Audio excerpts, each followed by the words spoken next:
Hi hello dear students, ಎಲ್ಲರನ್ನು ಇವತ್ತಿನ online ಕ್ಲಾಸ್ಗೆ ಮತ್ತೊಮ್ಮೆ ಸ್ವಾಗತಿಸ್ತಾ, ಮಣ್ಣಿನ ಸ್ಲೈಡ್ನಲ್ಲಿ ನಾನು ಪ್ಲೇಟೋನ ನ್ಯಾಯ ಸಿದ್ಧಾಂತದ ಬಗ್ಗೆ ವಿವರಿಸಿದ್ದೆ. ಅಂದರೆ ನ್ಯಾಯ ಸಿದ್ಧಾಂತ ಅಂದರೇನು, ಪ್ಲೇಟೋ ಯಾವೆಲ್ಲ ಕಾರಣಗಳಿಗಾಗಿ ತನ್ನ ನ್ಯಾಯ ಸಿದ್ಧಾಂತವನ್ನು ಕೊಟ್ಟ, ಪ್ಲೇಟೋ ನ್ಯಾಯ ಸಿದ್ಧಾಂತವನ್ನು ಕೊಡುವುದಕ್ಕಿಂತ ಪೂರ್ವದಲ್ಲಿ ಪರಿಸ್ಥಿತಿ ಹೆಂಗಿತ್ತು ಅಂತಂದರೆ, ಪ್ಲೇಟೋ ನ್ಯಾಯ ಸಿದ್ಧಾಂತವನ್ನು ಕೊಟ್ಟವರಲ್ಲಿ ಮೊದಲಿಗನೇ ಪ್ಲೇಟೋ ಅಂತ ಅಲ್ಲ. There were some people who propounded their ideas about the justice before Plato gave his concept of justice ಅಂತಕ್ಕಂಥ ಪಾಯಿಂಟ್ನ ಮಾಡಿ ನಾನು ಎಕ್ಸ್ಪ್ಲೇನ್ ಮಾಡಿದ್ದೀನಿ. ಪ್ಲೇಟೋನಿಕ್ಕಿಂತ ಪೂರ್ವದಲ್ಲಿನೇ ಅಲ್ಲಿ ಸ್ಟೋಯಿಕ್ಸ್ ಅಂತಕ್ಕಂಥ ಒಂದು ಪ್ರತ್ಯೇಕವಾಗಿರ್ತಕ್ಕಂಥ ಒಂದು ಜನರ ಗುಂಪೇ ಇತ್ತು. ಇವರು ಅಲ್ಲಿ ಇರ್ತಕ್ಕಂಥ ನ್ಯಾಯವೆಂದರೇನು, ಸತ್ಯ ಅಂದ್ರೇನು, ಪ್ರಾಮಾಣಿಕತೆ ಅಂತಂದ್ರೇನು, ಪ್ರಜಾಪ್ರಭುತ್ವ ಅಂದ್ರೇನು, ಇವುಗಳ ಬಗ್ಗೆ ತಮ್ಮ ಅಭಿಪ್ರಾಯಗಳನ್ನು ಅವರು ಕೂಡ ಕೊಟ್ಟಿದ್ದರು. ಬಟ್ ಪ್ಲೇಟೋ ಏನು ಮಾಡಿದಂತಂದರೆ, ತನ್ನ ಪೂರ್ವದಲ್ಲಿ ಇದ್ದಿರ್ತಕ್ಕಂಥ ನ್ಯಾಯದ ವಿವರಣೆಗಳನ್ನು ಒನ್ ಬೈ ಒನ್ ಅವುಗಳನ್ನ ಡೆಪ್ರಿಕೇಟ್ ಮಾಡ್ತಾ ಬಂದ. ಡೆಪ್ರಿಕೇಟ್ ಮಾಡೋದು ಅಂತಂದರೆ ಅವುಗಳನ್ನು ಅಲ್ಲಗಳಿತಾ ಬಂದ. ತನ್ನ ಈ ಎಲ್ಲ ನ್ಯಾಯ ಸಿದ್ಧಾಂತಗಳನ್ನು ಅಲ್ಲಗಳೆದ ಮೇಲೆ ಪ್ಲೇಟೋ ತನ್ನ ಫೇಮಸ್ ಆಗಿರ್ತಕ್ಕಂಥ ರಿಪಬ್ಲಿಕ್ ಗ್ರಂಥದಲ್ಲಿ ತನ್ನದೇ ಆದ ನ್ಯಾಯ ಸಿದ್ಧಾಂತವನ್ನು ಪ್ಲೇಟೋ ಇವಾಗ ಕೊಟ್ಟಿದ್ದಾನೆ. ಹೌದಾ? ಹಾಗಾಗಿ ನೀವು ಏನು ಗಮನಿಸ್ಬೇಕಂತಂದರೆ, ಈಗ ಹಿಂದಿನ ಸ್ಲೈಡ್ನಲ್ಲಿ ನಾನು ನಿಮಗೆ ಹೇಳಿದ್ದೆ ನೋಡಿ, ಪ್ಲೇಟೋನ ನ್ಯಾಯ ಸಿದ್ಧಾಂತದ ಅರ್ಥೈಸುವಿಕೆ ಅಂತಕ್ಕಂಥ ಸ್ಲೈಡ್ನ ನಾನು ಮೊನ್ನೆ ನಿಮಗೆ ಅದನ್ನು ವಿವರಣೆ ಮಾಡಿದ್ದೆ. ಆ ಸ್ಲೈಡ್ನಲ್ಲಿ ನೀವು ಏನು ನೆನಪಿಟ್ಕೋಬೇಕಂದ್ರೆ, ಪ್ಲೇಟೋನ ನ್ಯಾಯ ಸಿದ್ಧಾಂತವೆಂದರೆ ನ್ಯಾಯದ ಅರ್ಥವನ್ನು ಪ್ಲೇಟೋ ವಿವರಿಸಿದ ಮೇಲೆ ಏನಂತಾನಂತಂದರೆ, ಆಧುನಿಕ ನ್ಯಾಯದ ಪರಿಕಲ್ಪನೆಗೂ ಮತ್ತು ಪ್ಲೇಟೋನ ನ್ಯಾಯದ ಪರಿಕಲ್ಪನೆಗೂ ಕೂಡ ವ್ಯತ್ಯಾಸ ಇದೆ. ಅದನ್ನು ನಾನು ಮೊನ್ನೆ ನಿಮಗೆ ವಿವರಣೆ ಮಾಡಿದ್ದೀನಿ. ಪ್ಲೇಟೋ ತನ್ನ ನ್ಯಾಯ ಸಿದ್ಧಾಂತದಲ್ಲಿ ಏನು ಹೇಳ್ತಾನಂತಂದರೆ, ನ್ಯಾಯವೆಂದರೆ ಬೇರೇನೂ ಅಲ್ಲ, ಕೆಲಸದ ಬಗ್ಗೆ ಒಬ್ಬ ವ್ಯಕ್ತಿಗೆ ಇರಬೇಕಾಗಿರ್ತಕ್ಕಂಥ ನಿಷ್ಠೆ ಮತ್ತು ಪ್ರಾಮಾಣಿಕತೆಯನ್ನು ಪ್ಲೇಟೋ ನ್ಯಾಯವೆಂತ ಹೇಳಿ ಕರೆದಿದ್ದಾನೆ. ಯಾಕಂತಂದರೆ, ಪ್ರತಿಯೊಬ್ಬ ವ್ಯಕ್ತಿ ತನಗೆ ಒಪ್ಪಿಸಲಾದ ಕೆಲಸಗಳನ್ನು, ತನ್ನ ಸ್ವಭಾವಕ್ಕೆ ತಕ್ಕಂತೆ ಕೆಲಸಗಳನ್ನು ಆಯ್ಕೋಬೇಕು. ಕೆಲಸಗಳನ್ನು ಆಯ್ಕೊಂಡು ಅಂತಹ ಕೆಲಸವನ್ನು ಮಾಡಿದ್ದೇ ಆದರೆ ತಾನು ಮಾಡ್ತಾ ಇರ್ತಕ್ಕಂಥ ಕೆಲಸದಲ್ಲಿ ಒಬ್ಬ ವ್ಯಕ್ತಿಗೆ ಆಟೋಮೆಟಿಕ್ಕಾಗಿ ಇಂಟ್ರೆಸ್ಟ್ ಉಂಟಾಗುತ್ತೆ, ಶ್ರದ್ಧೆ ಉಂಟಾಗುತ್ತೆ, ಆಸಕ್ತಿ ಉಂಟಾಗುತ್ತೆ. ಆವಾಗ ಆ ಕೆಲಸವನ್ನು ಅವನು ಅತ್ಯಂತ ಪ್ರಾಮಾಣಿಕವಾಗಿ ಆಸಕ್ತಿಯಿಂದ ಮಾಡೋಕ್ಕೆ ಸಾಧ್ಯ. ಯಾರೋ ಒಂದು ಕೆಲಸವನ್ನು ಯಾವುದೇ ಒಬ್ಬ ವ್ಯಕ್ತಿಗೆ ಒಪ್ಪಿಸಿದರೆ ಆ ಕೆಲಸದಲ್ಲಿ ತನ್ನನ್ನು ಪೂರ್ಣ ಪ್ರಮಾಣದಲ್ಲಿ ತೊಡಗಿಸ್ಕೊಳ್ಳೋಕ್ಕೆ ಆ ವ್ಯಕ್ತಿಗೆ ಸಾಧ್ಯ ಆಗಲಿಕ್ಕಿಲ್ಲ. ಹಾಗಾಗಿ ಕೆಲಸದ ಬಗ್ಗೆ ವ್ಯಕ್ತಿಗಿರ್ತಕ್ಕಂಥ ಶ್ರದ್ಧೆ ಮತ್ತು ಪ್ರಾಮಾಣಿಕತೆಯನ್ನು ಪ್ಲೇಟೋ ಇವಾಗ ಏನು ಕರೆದಿದ್ದಾನಂತಂದರೆ ನ್ಯಾಯವೆಂತ ಹೇಳಿ ಕರೆದಿದ್ದಾನೆ. ಕೆಲಸಗಳನ್ನು ವ್ಯಕ್ತಿ ಹೆಂಗೆ ಆಯ್ಕೆ ಮಾಡ್ಕೋಬೇಕಂತಂದರೆ, ಪ್ರತಿಯೊಬ್ಬ ವ್ಯಕ್ತಿಯಲ್ಲಿ 3 ಪ್ರಮುಖ ಗುಣಗಳಿರ್ತವೆ. ಈ 3 ಪ್ರಮುಖ ಗುಣಗಳಲ್ಲಿ ಅತ್ಯಂತ ಡಾಮಿನೆಂಟ್ ಆಗಿರ್ತಕ್ಕಂಥ ಟ್ರೇಟ್ ಅಥವಾ ಅತ್ಯಂತ ಡಾಮಿನೆಂಟ್ ಆಗಿರ್ತಕ್ಕಂಥ ಎಮೋಷನ್ ಯಾವುದಿದೆಯೋ ಅದರ ಆಧಾರದ ಮೇಲೆ ವ್ಯಕ್ತಿ ಕೆಲಸವನ್ನು ಆಯ್ಕೆ ಮಾಡಿಕೊಂಡಿದ್ದೇ ಆದರೆ ಕೆಲಸ ಅತ್ಯುತ್ತಮವಾಗಿ ನಿರ್ವಹಿಸಲ್ಪಡ್ತದೆ ಅಂತಕ್ಕಂಥದ್ದು ಪ್ಲೇಟೋನ ಪ್ರಮುಖ ಅಭಿಪ್ರಾಯ. ಇವಾಗ ನೀವು ಮುಂದುವರಿದು ಪ್ಲೇಟೋನ ನ್ಯಾಯ ಸಿದ್ಧಾಂತದ ಮುಂದಿನ ಸ್ಲೈಡ್ಗಳನ್ನು ನೀವು ನೆನಪಿಟ್ಕೊಳ್ತಾ ಹೋದರೆ, ನೆಕ್ಸ್ಟ್ ಪ್ಲೇಟೋ ಏನು ಮಾಡ್ಕೊಂಡಿದ್ದಾನೆ ಅಂತಂದರೆ, ಇವಾಗ ಕೆಲಸದ ವರ್ಗೀಕರಣ ಮಾಡಿದ್ದಾನೆ ಅವನು.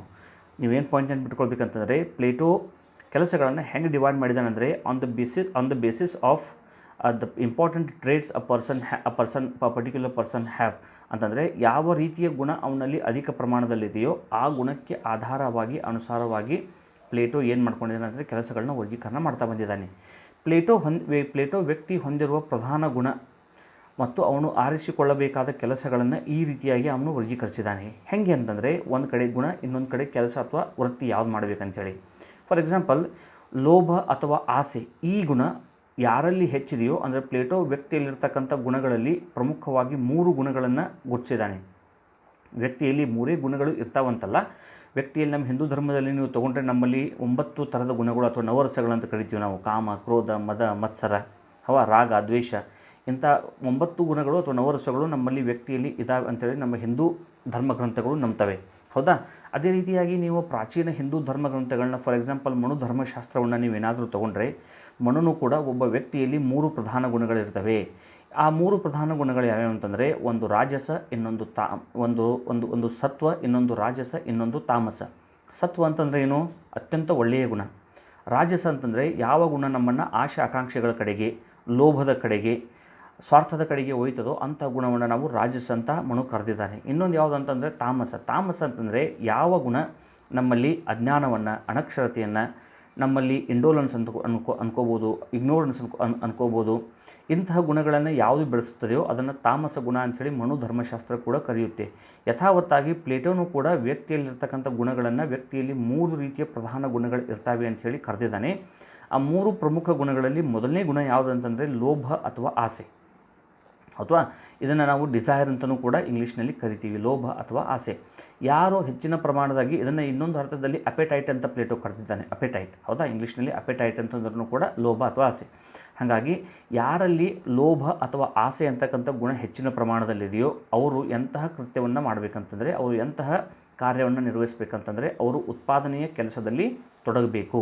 ಲೋಭ ಅಥವಾ ಆಸೆ ಅಂತಕ್ಕಂಥದ್ದು ಯಾರಲ್ಲಿ ಹೆಚ್ಚಿನ ಪ್ರಮಾಣದಲ್ಲಿದೆಯೋ ಅವರು ಉತ್ಪಾದನೆಯನ್ನು ಮಾಡ್ತಾ ಹೋಗಬೇಕು ಅಂಥೇಳಿ, ಅಂದರೆ ವ್ಯಾಪಾರವನ್ನು ಮಾಡಬೇಕು, ಅಂದರೆ ವ್ಯಾಪಾರಿ ವರ್ಗವನ್ನು ಅವರು ಒಂದು ವರ್ಗವನ್ನು ಈ ಗುಣದ ಆಧಾರದ ಮೇಲೆ ಪ್ಲೇಟೋ ಕ್ರಿಯೇಟ್ ಮಾಡಿದ್ದಾನೆ. ಯಾರಲ್ಲಿ ಉತ್ಸಾಹ ಅಥವಾ ಧೈರ್ಯ, ಪ್ಲೇಟೋ ವ್ಯಕ್ತಿಯಲ್ಲಿ ಗುರುತಿಸಿರ್ತಕ್ಕಂಥ ಎರಡನೇ ಗುಣ ಯಾವುದು ಅಂತಂದರೆ ಉತ್ಸಾಹ ಅಥವಾ ಧೈರ್ಯ. ಇದನ್ನು ಪ್ಲೇಟೋ ಸ್ಪಿರಿಟ್ ಅಂತ ಕರೆದಿದ್ದಾನೆ, ಇಂಗ್ಲೀಷ್ನಲ್ಲಿ ಇದನ್ನು ನಾವು ಸ್ಪಿರಿಟ್ ಅಂತ ಕರಿತೀವಿ. ಯಾರಲ್ಲಿ ಈ ಗುಣ ಹೆಚ್ಚಿನ ಪ್ರಮಾಣದಲ್ಲಿದೆಯೋ ಅಂತಹವರು ಏನು ಮಾಡ್ಕೋಬೇಕಂದ್ರೆ ಸೈನಿಕ ಕೆಲಸವನ್ನು ಇವರು ಮಾಡಬೇಕು.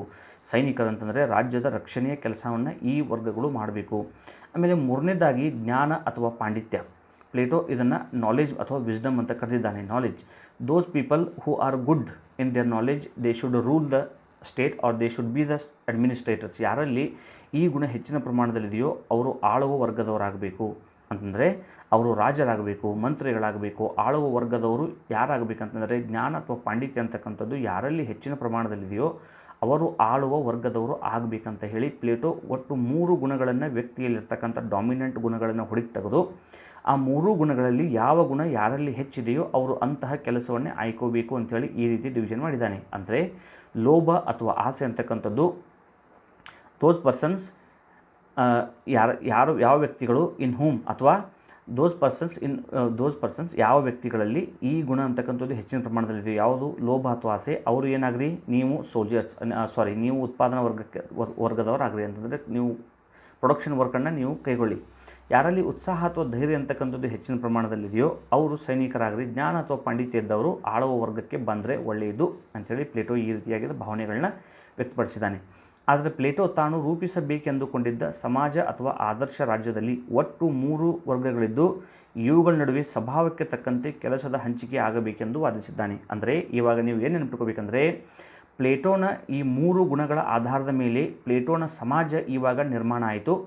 ಈ ಪ್ಲೇಟೋನ ಸಮಾಜ ಎಂತಹ ಸಮಾಜ ಅಂತಂದರೆ ಈ ಪ್ಲೇಟೋನ ಸಮಾಜ ಅಂತಕ್ಕಂಥದ್ದು it's a hierarchical society R it is a graded society. Graded society ಅಂದರೆ ಏನಿಲ್ಲ, ಪ್ಲೇಟೋನ ಸಮಾಜ ಅಂತಕ್ಕಂಥದ್ದು ಇಲ್ಲಿ ಗ್ರೇಡ್ಗಳು ಅಂತಂದರೆ ದರ್ಜೆಗಳಿಂದ ಕೂಡಿರ್ತಕ್ಕಂಥ ಸಮಾಜವನ್ನು ಪ್ಲೇಟೋ ಇವಾಗ ನಿರ್ಮಾಣ ಮಾಡಿದ್ದಾನೆ. ಅಂತಂದರೆ ಆಳುವ ವರ್ಗ ಅಂತಕ್ಕಂಥದ್ದು ಒಂದು ಹಂತ, ದರ್ಜೆ ಅನ್ನೋಕ್ಕಿಂತಲೂ ಹಂತಗಳಿಂದ ಕೂಡಿರ್ತಕ್ಕಂಥ ಸಮಾಜವನ್ನು ಪ್ಲೇಟೋ ಇವಾಗ ನಿರ್ಮಾಣ ಮಾಡ್ಕೊಂಡಿದ್ದಾನೆ.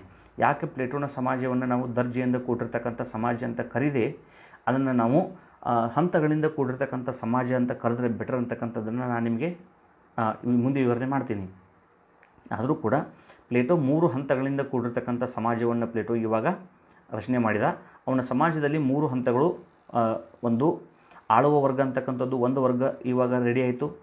ಆಮೇಲೆ ಅಲ್ಲಿರ್ತಕ್ಕಂಥದ್ದು ಸೈನಿಕ ವರ್ಗ ಅಂತಕ್ಕಂಥದ್ದು ಇನ್ನೊಂದು ವರ್ಗ ಕ್ರಿಯೇಟ್ ಆಯಿತು. ಮೂರನೇದು ಉತ್ಪಾದನಾ ವರ್ಗ ಅಂಥೇಳಿ ಒಟ್ಟು ಪ್ಲೇಟೋನ ಸಮಾಜದಲ್ಲಿ 3 ವಿಧವಾಗಿರ್ತಕ್ಕಂಥ ವರ್ಗಗಳು, ಕ್ಲಾಸಸ್ ಹುಡ್ಕೊಂಡು ಹೊರತು ಭಾರತದಲ್ಲಿ ಇದ್ದಂತೆ ನಮ್ಮಲ್ಲಿ ಜಾತಿಗಳು ಅಥವಾ ವರ್ಣಗಳು ಅಲ್ಲಿ ಹುಟ್ಕೊಳ್ಳಿಲ್ಲ. ಯಾಕಂತಂದರೆ ಪ್ಲೇಟೋ ಏನು ಮಾಡ್ಕೊಂಡಿದ್ದಂತಂದರೆ ಕೆಲಸಗಳನ್ನು ವ್ಯಕ್ತಿ ಹೊಂದಿರತಕ್ಕಂಥ ಗುಣಗಳ ಆಧಾರದ ಮೇಲೆ ವರ್ಗೀಕರಣ ಮಾಡಿ ಈ ರೀತಿಯಾಗಿ ವರ್ಗೀಕರಣ ಮಾಡಿರ್ತಕ್ಕಂಥ ಪ್ಲೇಟೋನ ಸಮಾಜದಲ್ಲಿ 3 ಪ್ರಮುಖ ವರ್ಗಗಳು ಇವಾಗ ಹುಟ್ಕೊಂಡವು. ಆ 3 ವರ್ಗಗಳು ತಮ್ಮ ಸ್ವಭಾವಕ್ಕೆ ತಕ್ಕಂತೆ ತಮ್ಮ ಕೆಲಸವನ್ನು ಇವಾಗ ಹಂಚಿಕೊಂಡು ತಮಗೆ ಒಪ್ಪಿಸಿದ ಕೆಲಸಗಳನ್ನು ಪ್ರಾಮಾಣಿಕವಾಗಿ ಅವು ಮಾಡ್ತಾ ಹೊರಟವು. ಹಾಗಾಗಿ ಆದರೆ ಮುಂದಿನ ಪಾಯಿಂಟನ್ನು ಗಮನಿಸಿ, ಆದರೆ ಈ ರೀತಿಯಾಗಿ ಸ್ವಭಾವಕ್ಕೆ ತಕ್ಕಂತೆ ಕೆಲಸಗಳ ಹಂಚಿಕೆಯಿಂದ ಮಾತ್ರ ಸಮಾಜದಲ್ಲಿ ಸಾಮರಸ್ಯ ಉಂಟಾಗದು. ಇದನ್ನು ಸಾಧಿಸಬೇಕಾದರೆ ಈ 3 ಗುಣಗಳು ಅವುಗಳನ್ನು ಹತೋಟಿಯಲ್ಲಿ ಇಡಬಹುದಾದ ಇನ್ನೂ ಉನ್ನತ ಗುಣಗಳಿಂದ ಲೇಪನಕ್ಕೆ ಒಳಪಡಬೇಕು. ಇಷ್ಟೇ ಮಾಡಿದರೆ ವ್ಯಕ್ತಿಯನ್ನು ಕೆಲಸದ ಆಧಾರದ ಮೇಲೆ ನೀ ಈ ಕೆಲಸ ಮಾಡು ಅಂಥೇಳಿ 3 ವರ್ಗಗಳನ್ನು ಕ್ರಿಯೇಟ್ ಮಾಡಿದ ಮೇಲೇ ಸಮಾಜದಲ್ಲಿ ಸಾಮರಸ್ಯ ಉಂಟಾಗ್ತದೆ ಅಂತ ಹೇಳಿಕ್ಕಾಗದು. ಯಾಕಂತಂದರೆ ಈ 3 ವರ್ಗಗಳ ನಡುವೆ ನಾಳೆ ಏನಾಗ್ಬೋದು ಅಂತಂದರೆ ಆ ಫೀಲಿಂಗ್ ಆಫ್ ಎನಿಮಿಸಮ್ ಅಥವಾ ಅಲ್ಲಿ ಏನು ಬರ್ಬೋದು ಅಂತಂದರೆ ಒಬ್ಬರ ನಡುವೆ ಇನ್ನೊಬ್ಬರ ನಡುವೆ ದ್ವೇಷ ಅಂತಕ್ಕಂಥದ್ದು ಇಲ್ಲಿ ಉಂಟಾಗ್ಬೋದು. ಅವ್ರು ಯಾಕೆ ಕೇವಲ ಉತ್ಪಾದನೆಯನ್ನೇ ಮಾಡಬೇಕು, ನಾವು ಯಾಕೆ ಸೈನಿಕರಾಗಬಾರ್ದು, ನಾವು ಯಾಕೆ ಆಳುವ ವರ್ಗದವರು ಆಗಬಾರ್ದು ಅಂತಕ್ಕಂಥ ಒಂದು ಮೇಲು ಅಥವಾ ಕೀಳು ಅಂತಕ್ಕಂಥ ಭಾವನೆ ಈ ವರ್ಗಗಳ ಮಧ್ಯದಲ್ಲಿ ಉಂಟಾಗಿ ಸಮಾಜದ ಸ್ವಾಸ್ಥ್ಯ ಇವಾಗ ಏನಾಗ್ಬೋದು ಅಂತಂದರೆ ಹಾಳಾಗ್ಬೋದು. ಅದಕ್ಕೆ ಪ್ಲೇಟೋ ಏನು ಮಾಡ್ಕೊಂಡಿದ್ದಾನೆ ಅಂತಂದರೆ ಈ 3 ಗುಣಗಳು ಏನಿವೆ ಈ 3 ಗುಣಗಳನ್ನು ಹತೋಟಿಯಲ್ಲಿಡಬೇಕಂತಂದರೆ ಇನ್ನೂ 3 ಗುಣಗಳ ಅವಶ್ಯಕತೆಯನ್ನು ಪ್ಲೇಟೋ ಇಲ್ಲಿ ಗುರುತಿಸಿದ್ದಾನೆ. ಯಾವುದನ್ನು? ಆಸೆ ಅಥವಾ ಲೋಭವನ್ನು ಉತ್ಸಾಹ ಅಥವಾ ಧೈರ್ಯವನ್ನು ಮತ್ತು ಜ್ಞಾನ ಮತ್ತು ಜ್ಞಾನವನ್ನು ಇಲ್ಲಿ ಹತೋಟಿಯಲ್ಲಿ ಇಡಬೇಕಂದ್ರೆ ಇವುಗಳು ಏನಾಗಬೇಕಂತಂದರೆ ಇನ್ನೂ 3 ಗುಣಗಳಿಂದ ಇವುಗಳನ್ನು ಹತೋಟಿಯಲ್ಲಿ ಇಡೋಕ್ಕೆ ಸಾಧ್ಯ. ಅಂದರೆ ಸಮಾಜದಲ್ಲಿ ಈ 3 ಗುಣಗಳ ಜೊತೆಗೆ ಪ್ಲೇಟೋ ಈ 3 ಗುಣಗಳನ್ನು ಹತೋಟಿಯಲ್ಲಿ ಇಡಬಹುದಾದಂತಹ 3 ಇತರೆ ಗುಣಗಳನ್ನು ಪ್ಲೇಟೋ ಇವಾಗ ಏನು ಮಾಡ್ಕೊಂಡಿದ್ದಾನೆ ಅಂತಂದರೆ ಗುರುತಿಸಿದ್ದಾನೆ.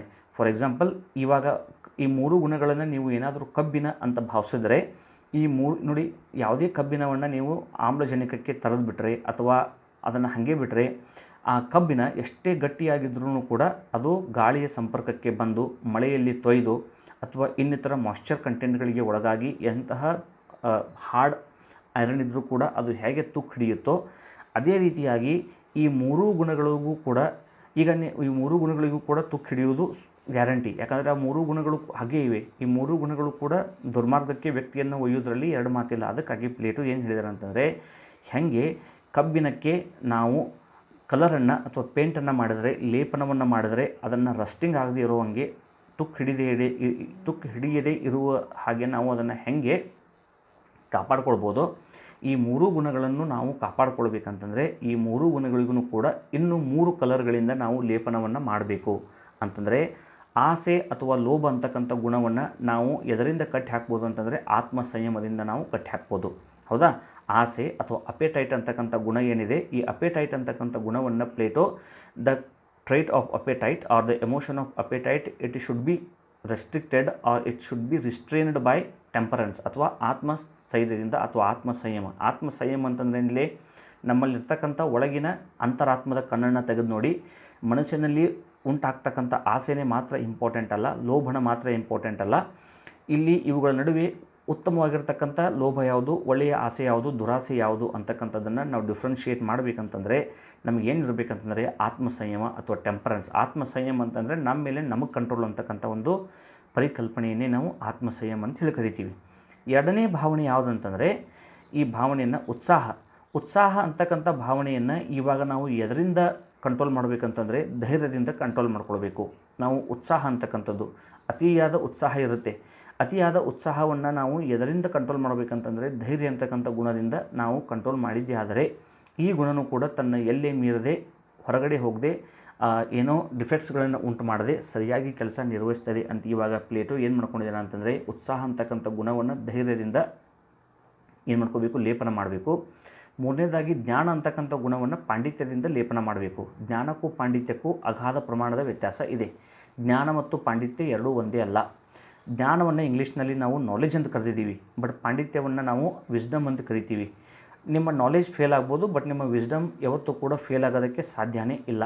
ಹಾಗಾಗಿ there is huge difference between knowledge and wisdom ಅಂತಕ್ಕಂಥದ್ದು it is the collection of your experiences. ನೀವು ಜೀವನದಲ್ಲಿ ಪ್ರತಿನಿತ್ಯ ಏನು ಮಾಡ್ತಾ ಹೋಗಿದ್ದೀರಿ, ಅದರಿಂದ ಏನು ಅನುಭವವನ್ನು ತೆಗೆದುಕೊಂಡಿದ್ದೀರಿ, ಈ ಅನುಭವದ ಒಟ್ಟು ಸಂಕಲನವನ್ನು ನಾವು ಪಾಂಡಿತ್ಯ ಅಂತ ಕರೆದರೆ, ನಾಲೆಜ್ ಅಂತಂದರೆ ಜ್ಞಾನವೆಂತಂದರೆ it is only a collection of information. ಬರೀ ಮಾಹಿತಿಯ ಸಂಗ್ರಹವನ್ನು ನಾವು ನಾಲೆಜ್ ಅಂತ ಕರಿತೀವಿ. ಹಾಗಾಗಿ ನಾಲೆಜ್ ಇದ್ದರೆ ವ್ಯಕ್ತಿ ಎಡಬೋದು, ತಪ್ಪು ಮಾಡ್ಬೋದು, ಬಟ್ ಪಾಂಡಿತ್ಯ ಇದ್ದರೆ ವ್ಯಕ್ತಿ ಎಡುವುದಕ್ಕೂ ತಪ್ಪು ಮಾಡುವುದಕ್ಕೂ ಸಾಧ್ಯನೇ ಇಲ್ಲ ಅಂಥೇಳಿ ಪ್ಲೇಟೋ ನಂಬಿ ಏನು ಮಾಡ್ಕೊಂಡಿದ್ದಾನೆ ಅಂತಂದರೆ ಇವಾಗ ಜ್ಞಾನ ಅಂತಕ್ಕಂಥ ಗುಣವನ್ನು ಇವಾಗ ಪಾಂಡಿತ್ಯದಿಂದ ಲೇಪನ ಮಾಡಿದ್ದೇ ಆದರೆ ಈ 3 ಗುಣಗಳು ಒಂದು ವರ್ಗ ಮತ್ತೊಂದು ವರ್ಗದ ನಡುವೆ ಜಗಳ ಬರದಂಗೆ, ಒಂದು ವರ್ಗ ಮತ್ತೊಂದು ವರ್ಗದ ನಡುವೆ ಎನಿಮೋಸಿಟಿ ಅಥವಾ ವೈಷಮ್ಯತೆ ಉಂಟಾಗದೆ 3 ವರ್ಗಗಳು ನಾವೆಲ್ಲರೂ ಕೂಡ ಒಂದೇ ಹಸ್ತದ ಅಷ್ಟೂ ಬೆರಳುಗಳು ಹೇಗೆ ಕೂಡ್ಕೊಂಡು ಕೆಲಸ ಮಾಡ್ತಾವಲ್ಲ ಅದೇ ರೀತಿ ಸಮಾಜದ ಸ್ವಾಸ್ಥ್ಯವನ್ನು ಕಾಪಾಡೋ ಸಲುವಾಗಿ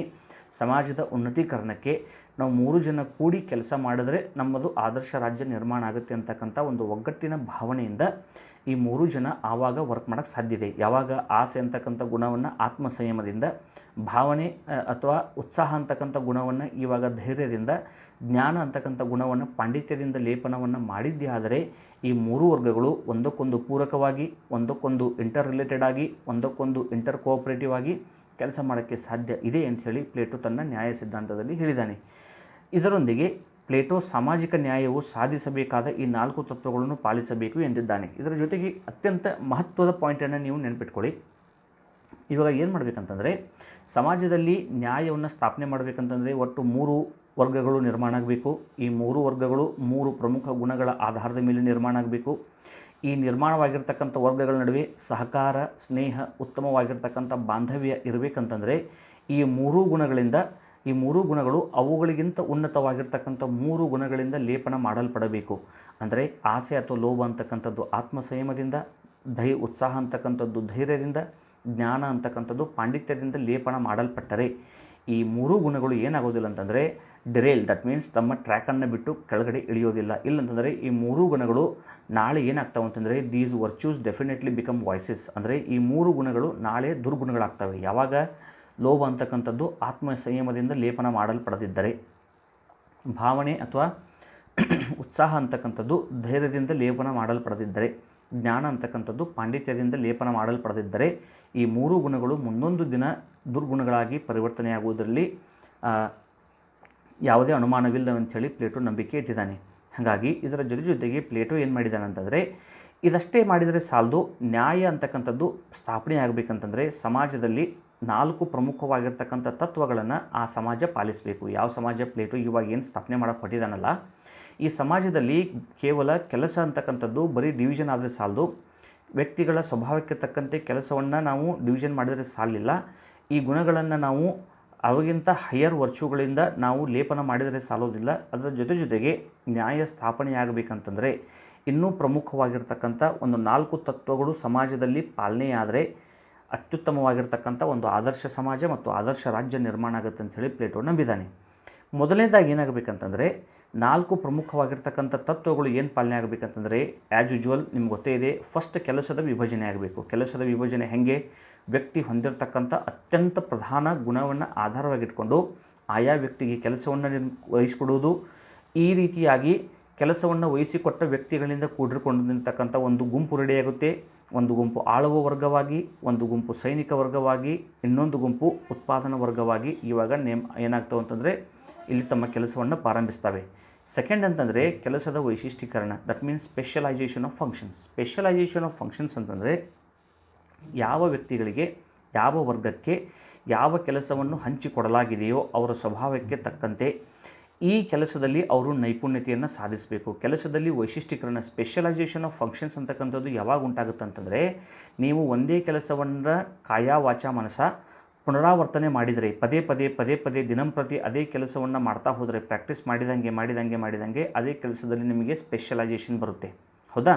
specialisation means you are most capable person in that particular work ಅಂತಂದರೆ specialisation means you have some capabilities which other people do not possess or own to do that particular work ಅಂತಂದರೆ ಇವಾಗ ನೋಡಿ, ಯಾರೋ ಒಬ್ಬ ಫೇಮಸ್ ಡಾಕ್ಟರ್ ಇರ್ತಾರೆ, ಅವರು ಆಪ್ರೇಷನನ್ನು very ಈಸಿಯಾಗಿ ಮಾಡ್ತಾರೆ. ಯಾಕೆ ಅವರಿಂದ ಇದು ಸಾಧ್ಯ ಅಂತಂದರೆ ಅವರು ಅದೇ ಕೆಲಸದಲ್ಲಿ ವೈಶಿಷ್ಟ್ಯೀಕರಣವನ್ನು ಸಾಧಿಸಿದ್ದಾರೆ. ಪದೇ ದಿನಂಪ್ರತಿ ಆ ಕೆಲಸವನ್ನು ಮಾಡಿ ಕೆಲಸವನ್ನು ಅದೇ ಪುನರಾವರ್ತನೆ ಮಾಡುವುದರಿಂದ ಕೆಲಸದಲ್ಲಿ ವೈಶಿಷ್ಟ್ಯೀಕರಣ, ಸ್ಪೆಷಲೈಸೇಷನ್ ಉಂಟಾಗುತ್ತೆ. ಇನ್ನು ಮೂರನೇದಾಗಿ ಪರಸ್ಪರ ಹಸ್ತಕ್ಷೇಪ ಮಾಡದಿರುವುದು. ಮೂರನೇ ತತ್ವ ಏನು ಪಾಲನೆ ಆಗಬೇಕಂತಂದರೆ ಒಬ್ಬರ ಕೆಲಸದಲ್ಲಿ ಇನ್ನೊಬ್ಬರು ಇಂಟರ್ಫಿರೆನ್ಸ್ ಮಾಡುವಂಗಿಲ್ಲ. Plato strictly believes that if justice is to be established in his ideal state, then the most important thing there should not present was interference in the mutual functions. ಅಂತಂದರೆ ಕೆಲಸದಲ್ಲಿ ಹಸ್ತಕ್ಷೇಪ ಅಂತಕ್ಕಂಥದ್ದು ಇರಬಾರ್ದು. ಅಂದರೆ ಒಂದು ವರ್ಗ ಇನ್ನೊಂದು ವರ್ಗದ ಕೆಲಸದಲ್ಲಿ ಹಸ್ತಕ್ಷೇಪ ಮಾಡುವಂತಿಲ್ಲ. ಆಳುವವರು ತಮಗೆ ಒಪ್ಪಿಸಿದ ಕೆಲಸವನ್ನು ಅವರೇ ಮಾಡಬೇಕು. ಉತ್ಪಾದನೆ ಮಾಡುವವರು ತಮಗೆ ಒಪ್ಪಿಸಿದ ಕೆಲಸವನ್ನು ಅವರೇ ಮಾಡಬೇಕು. ಸೈನಿಕರು ತಮಗೆ ಒಪ್ಪಿಸಿದ ಕೆಲಸವನ್ನು ಅವರೇ ಮಾಡಬೇಕು. ಅಂತಂದರೆ ಇಂಟರ್ಮಿಂಗ್ಲಿಂಗ್ ಅಂತ ಕರಿತೀವಿ. ಇಂಟರ್ಮಿಂಗ್ಲಿಂಗ್ ಅಥವಾ ಇಂಟರ್ಫೆರೆನ್ಸ್ ಅಂದರೆ ಒಬ್ಬರ ಕೆಲಸದಲ್ಲಿ ಇನ್ನೊಬ್ಬರು ಹಸ್ತಕ್ಷೇಪವನ್ನು ಮಾಡದಿದ್ದರೆ ನ್ಯಾಯ ಅಂತಕ್ಕಂಥದ್ದು ಖಂಡಿತವಾಗಿ ಸ್ಥಾಪನೆ ಆಗ್ತದೆ ಅಂಥೇಳಿ ಪ್ಲೇಟೋ ನಂಬಿದ್ದಾನೆ.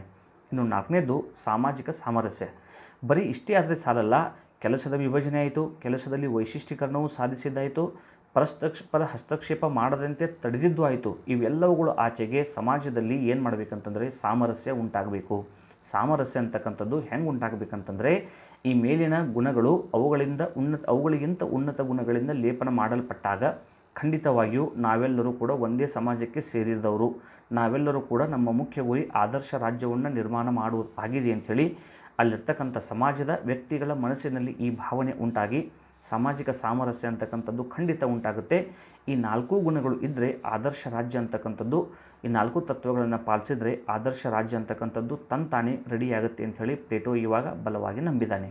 ಹಾಗಾಗಿ ಪ್ಲೇಟೋ ಏನು ಮಾಡ್ಕೊಂಡಿದ್ದಾನೆ ಅಂತಂದರೆ ಕೆಲಸಗಳನ್ನು ವಿಭಜನೆ ಮಾಡಿದ, ಗುಣಗಳನ್ನು ಆಧಾರವಾಗಿಟ್ಕೊಂಡಿರ್ತಕ್ಕಂಥ ಗುಣಗಳು ದುರ್ಗುಣಗಳಾಗಬಾರ್ದು ಅಂಥೇಳಿ ಅವುಗಳಿಗಿಂತ ಉನ್ನತ ಗುಣಗಳಿಂದ ಲೇಪನ ಮಾಡಿದ. ಅವುಗಳ ಜೊತೆಗೆ ನ್ಯಾಯ ಸ್ಥಾಪನೆ ಆಗಬೇಕಂತಂದರೆ ಸಮಾಜದಲ್ಲಿ 4 ಪ್ರಮುಖ ತತ್ವಗಳು ಪಾಲನೆಯಾಗಬೇಕು ಅಂತ ಹೇಳಿದ್ದಾನೆ. ಕೆಲಸದ ವಿಭಜನೆ, ಕೆಲಸದ ವೈಶಿಷ್ಟ್ಯೀಕರಣ, ಪರಸ್ಪರ ಹಸ್ತಕ್ಷೇಪ ಮಾಡದಿರುವುದು ಮತ್ತು ಸಾಮಾಜಿಕ ಸಾಮರಸ್ಯ ಅಂದರೆ division of work, specialisation of work, non interference ಮತ್ತು ಸೋಷಿಯಲ್ ಹಾರ್ಮನಿ ಅಂತಕ್ಕಂಥ 4 ಪ್ರಮುಖ ತತ್ವಗಳು ಪ್ಲೇಟೋನ ಸಮಾಜದಲ್ಲಿ ನಾವು ಕಾಣ್ಬೋದು. ಇನ್ನು ಪ್ಲೇಟೋನ ನ್ಯಾಯದ ಸಿದ್ಧಾಂತದ ಪರಿಕಲ್ಪನೆಯನ್ನು ನಾವು ಈ ಕೆಳಗಿನ ರೇಖಾಚಿತ್ರದ ಸಹಾಯದಿಂದಲೂ ಕೂಡ ವರ್ಣಿಸಬಹುದು. ನೀವು ನಿಮ್ಮ ಬುಕ್ನಲ್ಲಿ ನೋಟ್ಸ್ ಮಾಡ್ಕೊಳ್ಳುವಾಗ ಇದೇ ರೀತಿಯ ರೇಖಾಚಿತ್ರವನ್ನು ನೀವು ಡ್ರಾ ಮಾಡ್ಕೊಳ್ಳಿ. ನೋಡಿ, ಪ್ಲೇಟೋನ ಮುಖ್ಯ ಪರಿಕಲ್ಪನೆ ಯಾವುದಿಲ್ಲಿ? ನ್ಯಾಯವನ್ನು ಪ್ಲೇಟೋ 2 ಭಾಗಗಳಲ್ಲಿ ವಿಂಗಡಿಸಿದ್ದಾನೆ. ನ್ಯಾಯ ಅಂತಕ್ಕಂಥದ್ದು ಫಸ್ಟ್ ವೈಯಕ್ತಿಕ ನ್ಯಾಯ, ಎರಡನೇದು ಸಾಮಾಜಿಕ ನ್ಯಾಯ. ವೈಯಕ್ತಿಕ ನ್ಯಾಯವೆಂತಂದರೆ ವ್ಯಕ್ತಿ ತನ್ನ ಸ್ವಭಾವಕ್ಕೆ ತಕ್ಕಂತೆ ಕೆಲಸಗಳನ್ನು ಆಯ್ಕೆ ಮಾಡಿಕೊಳ್ಳುವುದೇ ವೈಯಕ್ತಿಕ ನ್ಯಾಯ. ಸಾಮಾಜಿಕ ನ್ಯಾಯವೆಂದರೆ ಇಂತಹ ವ್ಯಕ್ತಿಗಳಿಂದ ಕೂಡಿಕೊಂಡಿರ್ತಕ್ಕಂಥ ಗುಂಪುಗಳು ರೆಡಿಯಾಗಿ ಒಂದು ಗುಂಪು ಆಳುವ ವರ್ಗವಾಗಿ, ಒಂದು ಗುಂಪು ಉತ್ಪಾದನಾ ವರ್ಗವಾಗಿ ಮತ್ತು ಒಂದು ಗುಂಪು ಸೈನಿಕ ವರ್ಗವಾಗಿ ಏನು ನಿರ್ಮಾಣಗೊಳ್ಳುತ್ತೋ ಇಂತಹ ವರ್ಗಗಳಿಂದ ಕೂಡಿರ್ತಕ್ಕಂಥ ಸಮಾಜವನ್ನು ಪ್ಲೇಟೋ ಸಾಮಾಜಿಕದ ನ್ಯಾಯದಿಂದ ಕೂಡಿರ್ತಕ್ಕಂಥ ಸಮಾಜ ಅಂತ ಕರೆದ. ಇವಾಗ ವೈಯಕ್ತಿಕ ನ್ಯಾಯ ಮತ್ತು ಸಾಮಾಜಿಕ ನ್ಯಾಯ ಎರಡೂ ಕೂಡಿಕೊಂಡು ಸಮಾಜದಲ್ಲಿ ಏನು ಮಾಡ್ತಾವೆ ಅಂತಂದರೆ ಸಾಮರಸ್ಯವನ್ನು ಉಂಟು ಮಾಡ್ತವೆ, ಸಾಮಾಜಿಕ ಸಾಮರಸ್ಯವನ್ನು ಉಂಟು ಮಾಡ್ತವೆ. ಈ ಸಾಮಾಜಿಕ ಸಾಮರಸ್ಯದಿಂದ ಅಂತಿಮವಾಗಿ ಉತ್ತಮ ರಾಜ್ಯ ಅಂತಕ್ಕಂಥದ್ದು ನಿರ್ಮಾಣ ಆಗುತ್ತೆ ಅಂತೇಳಿ ಪ್ಲೇಟೋ ನಂಬಿದ್ದಾನೆ. ಹಾಗಾಗಿ ಪ್ಲೇಟೋ ನ್ಯಾಯವನ್ನು ವೈಯಕ್ತಿಕ ನ್ಯಾಯ ಮತ್ತು ಸಾಮಾಜಿಕ ನ್ಯಾಯ ಅಂಥೇಳಿ 2 ಭಾಗ ಮಾಡ್ದ. ವೈಯಕ್ತಿಕ ನ್ಯಾಯದಿಂದ ಸಾಮಾಜಿಕ ನ್ಯಾಯ ಸ್ಥಾಪನೆಯಾಗುತ್ತೆ. ವೈಯಕ್ತಿಕ ನ್ಯಾಯ ಮತ್ತು ಸಾಮಾಜಿಕ ನ್ಯಾಯ ಎರಡೂ ಕೂಡಿಕೊಂಡು ಸಮಾಜದಲ್ಲಿ ಸಾಮಾಜಿಕ ಸಾಮರಸ್ಯವನ್ನು ಹುಟ್ಟಾಕ್ತವೆ. ಸಾಮಾಜಿಕ ಸಾಮರಸ್ಯದಿಂದ ಕೂಡಿರ್ತಕ್ಕಂಥ ಸಮಾಜ it will eventually leads to the establishment of an ideal state ಅಂತಂದರೆ ಅತ್ಯುತ್ತಮ ರಾಜ್ಯಕ್ಕೆ ಇದು ಒಂದು ಭದ್ರ ಬುನಾದಿಯನ್ನು ಹಾಕಿಕೊಡುತ್ತೆ ಅಂಥೇಳಿ ಪ್ಲೇಟೋ ನಂಬಿದ್ದಾನೆ. ಹಾಗಾಗಿ ಪ್ಲೇಟೋ ರಾಜ್ಯವು ವ್ಯಕ್ತಿಯ ಭವ್ಯ ರೂಪವಾಗಿದ್ದು ನ್ಯಾಯವು ಸಾಮಾಜಿಕ ನ್ಯಾಯಕ್ಕೆ ಅವಕಾಶ ಮಾಡಿಕೊಡುವುದರ ಮೂಲಕ ಆದರ್ಶ ರಾಜ್ಯವನ್ನು ನಿರ್ಮಿಸುತ್ತದೆ ಎಂದು ಹೇಳಿದ್ದಾನೆ. ಪ್ಲೇಟೋ ಏನು ಹೇಳಿದಾನೆ ಅಂತಂದರೆ ಒಂದು ಅತ್ಯಂತ ಪ್ರಮುಖವಾಗಿರ್ತಕ್ಕಂಥ ಪಾಯಿಂಟ್ ನೀವು ಏನು ನೆನಪಿಟ್ಕೋಬೇಕಂದ್ರೆ ಪ್ಲೇಟೋನ ಬಲವಾದ ನಂಬಿಕೆ ಏನಂತಂದರೆ ವೈಯಕ್ತಿಕವಾಗಿ ಸಮಾಜದ ಅತ್ಯಂತ ಪ್ರಮುಖ ಭಾಗ ಯಾರಿಲ್ಲಿ? ವ್ಯಕ್ತಿ. The basic unit of a society is individual. ಎಲ್ಲಿವರೆಗೆ ವೈಯಕ್ತಿಕ ಲೆವೆಲ್ನಲ್ಲಿ ಅಥವಾ ವ್ಯಕ್ತಿಗತ ನ್ಯಾಯ ಸ್ಥಾಪನೆಯಾಗುವುದಿಲ್ಲವೋ ಅಲ್ಲಿಯವರೆಗೆ ಸಮಾಜದಲ್ಲಿ ನ್ಯಾಯ ಸ್ಥಾಪನೆಯಾಗಲ್ಲ. ಸಮಾಜದಲ್ಲಿ ನ್ಯಾಯ ಸ್ಥಾಪನೆ ಆಗದ ಹೊರತು ರಾಜ್ಯದಲ್ಲಿ ನ್ಯಾಯ ಸ್ಥಾಪನೆ ಆಗೋದಿಲ್ಲ ಅಂಥೇಳಿ ಪ್ಲೇಟೋ ಬಲವಾಗಿ ನಂಬಿದ್ದಾನೆ. ಹಾಗಾಗಿ ಪ್ಲೇಟೋ ಏನಂತ ನಂಬಿದ್ದಾನೆ ಅಂತಂದರೆ ರಾಜ್ಯವೆಂತಂದರೆ ಬೇರೆ ಏನೂ ಅಲ್ಲ, ರಾಜ್ಯವೆಂದರೆ ವ್ಯಕ್ತಿಯ ಭವ್ಯ ರೂಪ. ಭವ್ಯ ರೂಪ ಅಂತಂದ್ರೆ ವ್ಯಕ್ತಿಯ ಇನ್ನೊಂದು ಮುಖವೇ ಇಲ್ಲಿ ಯಾರು ಅಂತಂದರೆ ರಾಜ್ಯ. ಹಾಗಾಗಿ ಪ್ಲೇಟೋ ಇಲ್ಲಿ ಏನಂತ ನಂಬಿದ್ದಾನೆ ಅಂತಂದರೆ ವ್ಯಕ್ತಿಯ ಭವ್ಯ ರೂಪವೇ ರಾಜ್ಯ ಅಂತಂದರೆ ವ್ಯಕ್ತಿಯ ಪ್ರತಿರೂಪವೇ ಇಲ್ಲಿ ರಾಜ್ಯ. ಅದಕ್ಕಾಗಿ ವೈಯಕ್ತಿಕ ನೆಲೆಗಟ್ಟಿನಲ್ಲಿ ಅಥವಾ ವೈಯಕ್ತಿಕ ಲೆವೆಲ್ನಲ್ಲಿ ನ್ಯಾಯ ಸ್ಥಾಪನೆಯಾಗದ ಹೊರತು ಅಂತಿಮವಾಗಿ ರಾಜ್ಯದಲ್ಲಿ ನ್ಯಾಯ ಸ್ಥಾಪನೆ ಆಗೋದಿಲ್ಲ ಅಂತ ಹೇಳಿ ಪ್ಲೇಟೋ ಬಲವಾಗಿ ನಂಬಿದ್ದಾನೆ. ಹಾಗಾಗಿ ಪ್ಲೇಟೋ ಏನು ಹೇಳ್ತಾನೆ ಅಂದರೆ like the man like the state ಅಂದರೆ ವ್ಯಕ್ತಿ ಯಾವ ರೂಪದಲ್ಲಿ ಇರ್ತಾನೋ ಅಥವಾ ವ್ಯಕ್ತಿ ಯಾವ ಪ್ರಕಾರದ ವ್ಯಕ್ತಿ ರಾಜ್ಯದಲ್ಲಿ ಇರ್ತಾನೋ ಅದೇ ಪ್ರಕಾರದ ರಾಜ್ಯವೂ ಕೂಡ ನಿರ್ಮಾಣ ಆಗುತ್ತೆ. ಯಾಕಂತಂದರೆ ವ್ಯಕ್ತಿಯ ಪ್ರತಿಬಿಂಬವೇ ರಾಜ್ಯ, ವ್ಯಕ್ತಿ ಇದ್ದಂತೆ ರಾಜ್ಯವೂ ಕೂಡ ಇರುತ್ತೆ ಅಂತ ಹೇಳಿ ಪ್ಲೇಟೋ ಬಲವಾಗಿ ನಂಬಿದ್ದಾನೆ. ಹಾಗಾಗಿ ಪ್ಲೇಟೋ ಏನು ಹೇಳ್ತಾನೆ ಅಂದರೆ the state is individual writ large ಅಂಥೇಳಿ ಪ್ಲೇಟೋನ ಫೇಮಸ್ ಸ್ಟೇಟ್ಮೆಂಟ್. ಅಂದರೆ ಯಥಾ ಪ್ರಜಾ ತಥಾ ರಾಜ್ಯ ಅಂತಂದರೆ ಪ್ರಜೆ ಇದ್ದಂತೆ ರಾಜ್ಯವು ಕೂಡ ಅದೇ ರೂಪದಲ್ಲಿ ಇರುತ್ತೆ. ಹಾಗಾಗಿ like the man like the state. ಯಾಕಂತಂದರೆ ರಾಜ್ಯವೆಂತಂದರೆ ವ್ಯಕ್ತಿಯ ಭವ್ಯ ರೂಪ. ವ್ಯಕ್ತಿಗಳು ಹೇಗಿರ್ತಾರೋ ರಾಜ್ಯವು ಹಾಗೆ ಇರುತ್ತೆ. ವ್ಯಕ್ತಿ ನ್ಯಾಯಯುತವಾಗಿದ್ದರೆ ರಾಜ್ಯವು ನ್ಯಾಯಯುತವಾಗಿರುತ್ತೆ. ವ್ಯಕ್ತಿಗಳು ಅನ್ಯಾಯದಿಂದ ಕೂಡಿದರೆ, ವ್ಯಕ್ತಿಗಳು ನ್ಯಾಯವನ್ನು ಪಾಲನೆ ಮಾಡದಿದ್ದರೆ ರಾಜ್ಯವು ಕೂಡ ನ್ಯಾಯಯುತವಾಗಿರೋಕ್ಕೆ ಸಾಧ್ಯ ಇಲ್ಲ ಅಂಥೇಳಿ ಪ್ಲೇಟೋ ಇವಾಗ ಬಲವಾಗಿ ನಂಬಿದ್ದಾನೆ. ಹಾಗಾಗಿ ಪ್ಲೇಟೋನ ನ್ಯಾಯ ಸಿದ್ಧಾಂತದಲ್ಲಿ ಈ ರೇಖಾಚಿತ್ರವನ್ನು ನೀವು ಸರಿಯಾಗಿ ನೆನಪಿಟ್ಕೊಳ್ಳಿ. ಇನ್ನು ಪ್ಲೇಟೋನ ನ್ಯಾಯ ಸಿದ್ಧಾಂತಕ್ಕೆ ಇರ್ತಕ್ಕಂಥ ಪ್ರಮುಖವಾದ ಲಕ್ಷಣಗಳು ಇಟ್ಸ್ ಅ ವೆರಿ ಸಿಂಪಲ್. ನಾನು ಇಲ್ಲಿವರೆಗೆ ಏನು ಹೇಳಿದ್ದೀನಲ್ಲ ಅದೇ ಪುನರಾವರ್ತನೆ ಇಲ್ಲಿ ಆಗಿದೆ. ಪ್ಲೇಟೋನ ನ್ಯಾಯವು ವ್ಯಕ್ತಿಗಳಲ್ಲಿ ಮತ್ತು ರಾಷ್ಟ್ರದಲ್ಲಿ ಆಂತರಿಕವಾದದ್ದು. ಇಲ್ಲಿ ನಾವು ಅಂತಾಗಿದೆ, ಸ್ವಲ್ಪ ಅದನ್ನು ಚೇಂಜ್ ಮಾಡ್ಕೊಳ್ಳಿ. ಪ್ಲೇಟೋ ನ್ಯಾಯವು ವ್ಯಕ್ತಿಗಳಲ್ಲಿ ಮತ್ತು ರಾಜ್ಯದಲ್ಲಿ ಆಂತರಿಕವಾದದ್ದು ಅಂದರೆ ನ್ಯಾಯ ಅಂತಕ್ಕಂಥದ್ದು ಹೊರಗಡೆ ಅದು ಕಾಣಸಿಗೋದಿಲ್ಲ. ನ್ಯಾಯ ಅಂತಕ್ಕಂಥದ್ದು ವ್ಯಕ್ತಿಗಳ ಅಂತರಾತ್ಮದಲ್ಲಿ ನೆಲೆಸಿರುತ್ತೆ. ನ್ಯಾಯ ಅಂತಕ್ಕಂಥದ್ದು ಒಂದು ಭಾವನೆಯಾಗಿದೆ. ಅದನ್ನು ನಾವು ಹೊರಗಡೆ ಒಬ್ಬ ವ್ಯಕ್ತಿಯ ಕಣ್ಣು, ಮೂಗು, ಬಾಯಿ, ಅವನ ಕಣ್ಣು, ಕೈ ಕಾಲುಗಳನ್ನು ನೋಡಿದಂತೆ ಅದನ್ನು ನೋಡೋಕ್ಕೆ ಸಾಧ್ಯ ಆಗಲ್ಲ, ಅದನ್ನು ಸ್ಪರ್ಶ ಮಾಡೋಕ್ಕೆ ಸಾಧ್ಯ ಆಗಲ್ಲ, ಮುಟ್ಟಕ್ಕೆ ಸಾಧ್ಯ ಆಗೋಲ್ಲ. ಹಾಗಾಗಿ ನ್ಯಾಯವೆನ್ನುವುದು ಒಂದು ಅಮೂರ್ತವಾಗಿರ್ತಕ್ಕಂಥ ಪರಿಕಲ್ಪನೆ. ಅಂದರೆ ಅದನ್ನು ವ್ಯಕ್ತಿಯ ಅಂತರಾತ್ಮದಲ್ಲಿ ಅವನ ಭಾವನೆಗಳಲ್ಲಿ ಮಾತ್ರ ಹುಡುಕ್ಬೋದೇ ಹೊರತು ಅದನ್ನು ಹೊರಗಡೆ ನೋಡೋಕ್ಕಾಗಲ್ಲ ಅಂತ ಹೇಳ್ತಾನೆ. ಫಾರ್ ಎಕ್ಸಾಂಪಲ್, ಇವಾಗ ಮನೆಯಲ್ಲಿ ನೀವು ಟೀ ಮಾಡ್ತಾ ಇರ್ತೀರಿ. ಟೀ ಮಾಡುವಾಗ ನೀವೇನು ಮಾಡ್ತೀರಿ ಅಂತಂದರೆ ಸಕ್ಕರೆಯನ್ನು ನೀವು ಟೀನಲ್ಲಿ ಹಾಕ್ತೀರಿ. ಟೀನಲ್ಲಿ ಸಕ್ಕರೆಯನ್ನು ಹಾಕಿದ ಮೇಲೆ ಅದು ಚೆನ್ನಾಗಿ ಕುದಿಯುತ್ತೆ. ಕುದ್ದಿರ್ತಕ್ಕಂಥ ಟೀಯನ್ನು ನೀವು ಕುಡಿಯುವಾಗ ಸಕ್ಕರೆ ನಿಮ್ಮ ಕಣ್ಣಿಗೆ ಕಾಣಲ್ಲ, ಹೌದಾ, ಬರೀ ಟೀ ಮಾತ್ರ ಕಾಣ್ತಿರುತ್ತೆ. ಬಟ್ ಆ ಸಕ್ಕರೆಯ ಟೇಸ್ಟ್ ಇವಾಗ ಏನಾಗ್ತಿರ್ತದೆ ಅಂತಂದರೆ ನಿಮ್ಮ ನಾಲಿಗೆ ಸವಿತಿರುತ್ತೆ. ಅದೇ ರೀತಿಯಾಗಿ ನ್ಯಾಯ ಅಂತಕ್ಕಂಥದ್ದು ಹೊರಗಡೆ ಕಾಣದೇ ಇದ್ದರೂ ಕೂಡ ವ್ಯಕ್ತಿಯ ಅಂತರಾತ್ಮದಲ್ಲಿ ನ್ಯಾಯ ಅಂತಕ್ಕಂಥದ್ದು ಭದ್ರವಾಗಿ ನೆಲೆಸಿರುತ್ತೆ ಅಂಥೇಳಿ ಪ್ಲೇಟೋ ನಂಬಿದ್ದಾನೆ. ಎರಡನೇದು, ನ್ಯಾಯವು ಸದ್ಗುಣಕ್ಕೆ ಸಮಾನವಾಗಿದೆ. ಸದ್ಗುಣವು ವಿವೇಕ, ಧೈರ್ಯ, ಸಂಯಮದಿಂದ ಕೂಡಿದೆ. ಪ್ಲೇಟೋ ಸಾಕ್ರಟಿಸ್ನಿಂದ ಪಡೆದುಕೊಂಡ ಅತ್ಯಂತ ಪ್ರಮುಖವಾದ ಪಾಠ ಏನಂತಂದರೆ ನ್ಯಾಯವು ಸದ್ಗುಣವಾಗಿದೆ. ಸದ್ಗುಣ ಅಂತಂದರೆ ಬೇರೆ ಏನೂ ಅಲ್ಲ, ಒಬ್ಬ ವ್ಯಕ್ತಿ ಸದ್ಗುಣಿಯಾಗಿದ್ದಾನೆ ಅಂದರೆ ಅದರ ಅರ್ಥ ಏನಂತಂದರೆ ಅವನು ನ್ಯಾಯಯುತವಾಗಿರ್ತಕ್ಕಂಥ ವ್ಯಕ್ತಿ. ಅದಕ್ಕಾಗಿ ಪ್ಲೇಟೋ ಇಕ್ವೇಟ್ಸ್, ಯಾವುದನ್ನು ಇಕ್ವೇಟ್ ಅಂತಾರೆ, ಯಾವುದನ್ನು ಅವನು ಸದ್ಗುಣವನ್ನು ಪ್ಲೇಟೋ ಏನು ಮಾಡ್ಕೊಂಡಿದ್ದಾನೆ ಅಂದರೆ ಸದ್ಗುಣ ಅಂತಕ್ಕಂಥದ್ದು 3 ಗುಣಗಳನ್ನು ಹೊಂದಿರುತ್ತೆ. ಯಾವ್ಯಾವು? ಒಬ್ಬ ವ್ಯಕ್ತಿಯಲ್ಲಿ ವಿವೇಕ ಇರಬೇಕು, ವಿವೇಕ ಅಂತಂದರೆ ವಿಸ್ಡಮ್ ಇರಬೇಕು, ಅವನಲ್ಲಿ ಕರೇಜ್, ಧೈರ್ಯವಿರಬೇಕು, ಮತ್ತು ಟೆಂಪರೆನ್ಸ್. ಈ 3 ಗುಣಗಳು ಯಾವ ವ್ಯಕ್ತಿಯಲ್ಲಿ ಇದಾವೋ ಅಂತಹ ವ್ಯಕ್ತಿಗಳನ್ನು ನ್ಯಾಯಯುತವಾಗಿರ್ತಕ್ಕಂಥ ವ್ಯಕ್ತಿ ಅಂಥೇಳಿ ಪ್ಲೇಟೋ ಕರಿಬೇಕು ಅಂತ ಹೇಳಿದ್ದಾನೆ. ನೆನ್ಪಿಟ್ಕೊಳ್ಳಿ, ಪ್ಲೇಟೋನ ದೃಷ್ಟಿಕೋನದಲ್ಲಿ ಒಬ್ಬ ವ್ಯಕ್ತಿಯನ್ನು ನಾವು ಸದ್ಗುಣಿ ಅಂತ ಯಾವಾಗ ಕರಿತೀವಿ ಅಂದರೆ ಅವನಲ್ಲಿ 3 ಗುಣಗಳಿರಬೇಕು. ಫಸ್ಟ್, ಅವನಲ್ಲಿ ನಾಲೆಜ್ ಅಲ್ಲ, ವಿಸ್ಡಮ್ ಇರಬೇಕು. ಎರಡನೇದು, ಅವನಲ್ಲಿ ಸ್ಪಿರಿಟ್, ಉತ್ಸಾಹ ಅಲ್ಲ, ಧೈರ್ಯವಿರಬೇಕು. ಮೂರನೇದಾಗಿ, ಅವನಲ್ಲಿ ಏನು ಇಟ್ಕೋಬೇಕಂತಂದರೆ ಡಿಸೈರ್ ಅಥವಾ ಅಪೇಟೈಟ್ ಅಲ್ಲ, ಆಸೆ ಅಲ್ಲ, ಅದರ ಬದಲಾಗಿ ಆತ್ಮ ಸಂಯಮ ಇದ್ದರೆ ಇಂತಹ ಒಂದು 3 ಗುಣಗಳಿಂದ ಕೂಡಿರ್ತಕ್ಕಂಥ ವ್ಯಕ್ತಿಯನ್ನು ಪ್ಲೇಟೋ ಇವಾಗ ಸದ್ಗುಣಿ ಅಂತ ಕರೆದಿದ್ದಾನೆ. ಮೂರನೇದಾಗಿ, ಕೆಲಸದಲ್ಲಿ ಪರಸ್ಪರ ಹಸ್ತಕ್ಷೇಪ ಮಾಡದಿರುವ ತತ್ವವನ್ನು ನ್ಯಾಯ ಸಿದ್ಧಾಂತ ಎತ್ತಿ ಹಿಡಿಯುತ್ತೆ. ನಾಲ್ಕನೇದಾಗಿ, ಕೆಲಸದಲ್ಲಿ ವ್ಯಕ್ತಿಗಳ ನಡುವೆ ಅಂತರ್ ಸಹಕಾರ ಪ್ರತಿಕ್ರಿಯೆಯನ್ನು ಪ್ರಚೋದಿಸುತ್ತದೆ. ಅಂದರೆ ವ್ಯಕ್ತಿಗಳು ತಮ್ಮ ಕೆಲಸದಲ್ಲಿ ಒಬ್ಬರಿಗೊಬ್ಬರು ಸಹಕಾರವನ್ನು, ಮನೋಭಾವನೆಯನ್ನು ಹೊಂದಿರತಕ್ಕಂಥವ್ರಾಗಿರಬೇಕು. ಈ ಸಹಕಾರ ಒಂದೇ ಗುಂಪಿನಲ್ಲಿ ಕೆಲಸ ಮಾಡ್ತಾ ಇರ್ತಕ್ಕಂಥ ವ್ಯಕ್ತಿಗಳ ಮಧ್ಯದಲ್ಲೂ ಆದರೂ ಆಗಿರ್ಬೋದು, ಅಥವಾ ಇಂಟರ್ ಗ್ರೂಪ್ ಕೋಆಪರೇಷನ್ ಕೂಡ ಅಲ್ಲಿ ಇರಬೇಕು. ಅಂದರೆ ಆಳುವ ಮತ್ತು ಸೈನಿಕ ವರ್ಗದ ನಡುವೆ, ಸೈನಿಕ ಮತ್ತು ಉತ್ಪಾದನಾ ವರ್ಗದ ನಡುವೆ, ಉತ್ಪಾದನಾ ಮತ್ತು ಆಳುವ ವರ್ಗದ ನಡುವೆಯೂ ಕೂಡ ಇಲ್ಲಿ ಸಹಕಾರ ಅಂತಕ್ಕಂಥ ಭಾವನೆ ಇದ್ದರೆ ವರ್ಗಗಳು ವೈಮನಸ್ಸಿನಿಂದ ಒಬ್ಬರ ಮುಖ ಮತ್ತೊಬ್ಬರು ನೋಡದೇ ಇದು ಬಿಡೋಣ ಅಂಥೇಳಿ ಭಾವನೆಯನ್ನು ತಾಳಲಾರದೆ ಎಲ್ಲರೂ ಒಂದೇ ಉದ್ದೇಶಕ್ಕಾಗಿ ದುಡಿಬೇಕು ಅಂತಕ್ಕಂಥ ಭಾವನೆ ಇವಾಗ ಅವರಲ್ಲಿ ಉಂಟಾಗುತ್ತೆ. ಹೌದಾ? ಇನ್ನು ಅತ್ಯಂತ ಪ್ರಮುಖವಾಗಿರ್ತಕ್ಕಂಥ ಲಕ್ಷಣ ಅಂತಂದರೆ ವ್ಯಕ್ತಿ ಹಿತ ಮತ್ತು ಸಮಾಜದ ಹಿತ ಎರಡೂ ಒಂದೇ ಆಗಿದ್ದು ಸಮಾಜವನ್ನು ಕಡೆಗಣಿಸಿ ವ್ಯಕ್ತಿ ತನ್ನ ಹಿತವನ್ನು ಸಾಧಿಸಲು ಸಾಧ್ಯವಿಲ್ಲ ಅಂತ ಹೇಳಿ ಪ್ಲೇಟೋ ನಂಬಿದ್ದಾನೆ. ನಾವು ಪ್ಲೇಟೋವನ್ನು ಒಬ್ಬ ಸಮಾಜವಾದದ ಚಿಂತಕ ಅಥವಾ ಸಮಾಜವಾದಿ ಅಂತ ಕರಿಬೋದು. He is A socialist. ಯಾಕಂತಂದರೆ ಪ್ಲೇಟೋ ಏನಂತ ನಂಬಿದ್ದಾನಂತಂದರೆ ವ್ಯಕ್ತಿ ಮತ್ತು ಸಮಾಜ ಎರಡೂ ಬೇರೆ ಬೇರೆ ಅಲ್ಲ. ಸಮಾಜಕ್ಕೆ ವ್ಯಕ್ತಿಗೆ ಸಮಾಜ ಅಂತಕ್ಕಂಥದ್ದು ಅತ್ಯಂತ ಮಹತ್ವದಾಗಿದ್ದು ವ್ಯಕ್ತಿಯ ಹಿತ ಮತ್ತು ಸಮಾಜದ ಹಿತ ಎರಡೂ ಬೇರೆ ಬೇರೆ ಅಲ್ಲ. ವ್ಯಕ್ತಿ ತನ್ನ ಹಿತವನ್ನು ಒಬ್ಬ ಸಮಾಜದ ಪ್ರಜೆಯಾಗಿ ಮಾತ್ರ ಸಾಧಿಸಲು ಸಾಧ್ಯ ಹೊರತು ಸಮಾಜದಿಂದ ಹೊರಗಡೆ ಉಳಿದು ಅಥವಾ ಸಮಾಜವನ್ನು ಕಂಪ್ಲೀಟಾಗಿ ಅಲ್ಲಗಳೆದು ವ್ಯಕ್ತಿ ತನ್ನ ಹಿತವನ್ನು ಸಾಧಿಸೋಕ್ಕೆ ಸಾಧ್ಯ ಇಲ್ಲ ಅಂಥೇಳಿ ಪ್ಲೇಟೋ ಇವಾಗ ನಂಬಿದ್ದಾನೆ. ವ್ಯಕ್ತಿಯು ಹಕ್ಕುಗಳಿಗಿಂತ ಅವನ ಕರ್ತವ್ಯಗಳಿಗೆ ಹೆಚ್ಚಿನ ಮಹತ್ವವನ್ನು ನೀಡಿದೆ. ಪ್ಲೇಟೋನ ನ್ಯಾಯ ಸಿದ್ಧಾಂತ ವ್ಯಕ್ತಿಯ ಕರ್ತವ್ಯಗಳ ಮೇಲೆ ನಿಂತಿರ್ತಕ್ಕಂಥ ಸಿದ್ಧಾಂತ. ವ್ಯಕ್ತಿಗಳು ತಮ್ಮ ಕರ್ತವ್ಯಗಳನ್ನು ಮಾಡಿದಾಗ ಮಾತ್ರ ಸಮಾಜದಲ್ಲಿ ನ್ಯಾಯ ಅಂತಕ್ಕಂಥದ್ದು ಸ್ಥಾಪನೆ ಆಗುತ್ತೆ. ಕರ್ತವ್ಯ ಅಂತಂದರೆ ಏನಿಲ್ಲಿ ತನಗೆ ಒಪ್ಪಿಸಿಕೊಟ್ಟ ಕೆಲಸವನ್ನು ಶ್ರದ್ಧೆಯಿಂದ ಮಾಡಿರ್ತಕ್ಕಂಥ ಒಂದು ಪರಿಕಲ್ಪನೆಯನ್ನು ಪ್ಲೇಟೋ ಇಲ್ಲಿ ನ್ಯಾಯವಂತ ಹೇಳಿ ಕರೆದಿದ್ದಾನೆ. ಹಾಗಾಗಿ ವ್ಯಕ್ತಿಗಳು ಏನು ಮಾಡ್ಕೋಬೇಕಂತಂದರೆ ಕರ್ತವ್ಯಗಳಿಗೆ ಹೆಚ್ಚಿನ ಮಹತ್ವವನ್ನು ಪ್ಲೇಟೋನ ನ್ಯಾಯ ಸಿದ್ಧಾಂತ ನೀಡಿದೆ. ಪ್ಲೇಟೋನ ನ್ಯಾಯ ಸಿದ್ಧಾಂತವು ಒಳಗೊಳ್ಳುವಿಕೆ ಸಿದ್ಧಾಂತವಾಗಿದ್ದು ರಾಷ್ಟ್ರ ನಿಯಂತ್ರಿತ ಶಿಕ್ಷಣ, ತತ್ವಜ್ಞಾನಿ ಅರಸುವಿನ ಪರಿಕಲ್ಪನೆ, ಆಸ್ತಿಯ ಹಾಗೂ ಪತ್ನಿಯರ ಸಮತಾವಾದದಂಥ ಪರಿಕಲ್ಪನೆಗಳನ್ನು ಒಳಗೊಂಡಿದೆ.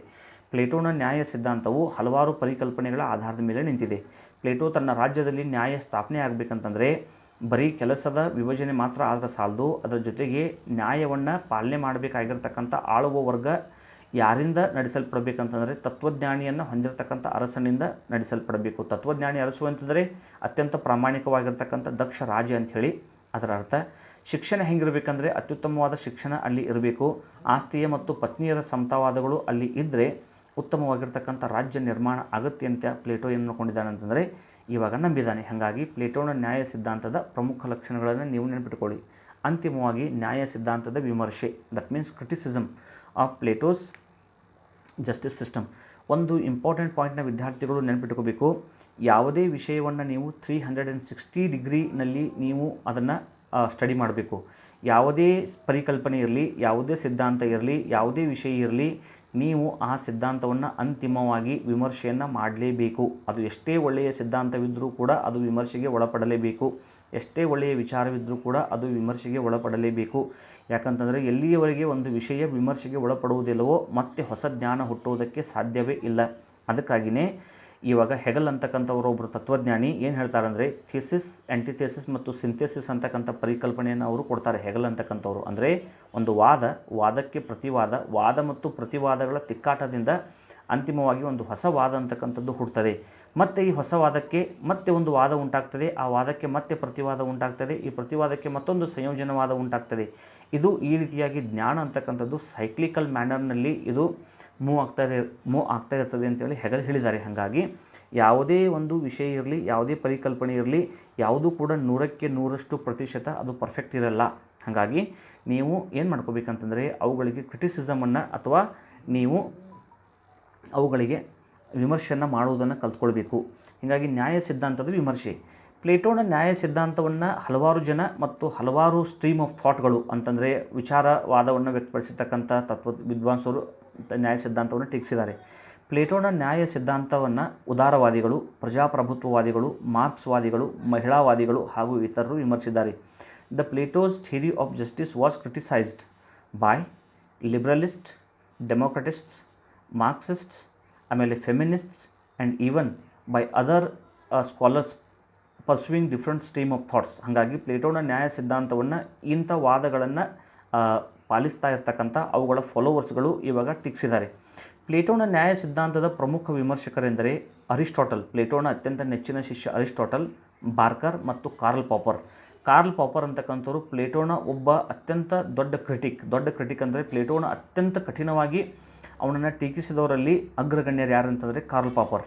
ಪ್ಲೇಟೋನ ನ್ಯಾಯ ಸಿದ್ಧಾಂತಕ್ಕೆ ಇರ್ತಕ್ಕಂಥ ಪ್ರಮುಖ ಟೀಕೆಗಳು, ಅವನ ನ್ಯಾಯ ಸಿದ್ಧಾಂತಕ್ಕೆ ಇರುವ ಟೀಕೆಗಳು ಯಾವ್ಯಾವ ಅಂತಂದರೆ, ನ್ಯಾಯ ಸಿದ್ಧಾಂತವು ನೈತಿಕತೆಯ ಬೆಂಬಲದ ಮೇಲೆ ನಿಂತಿದೆ ಹೊರತು ಕಾನೂನಿನ ಮಾನ್ಯತೆಯನ್ನು ಪಡೆದಿಲ್ಲ.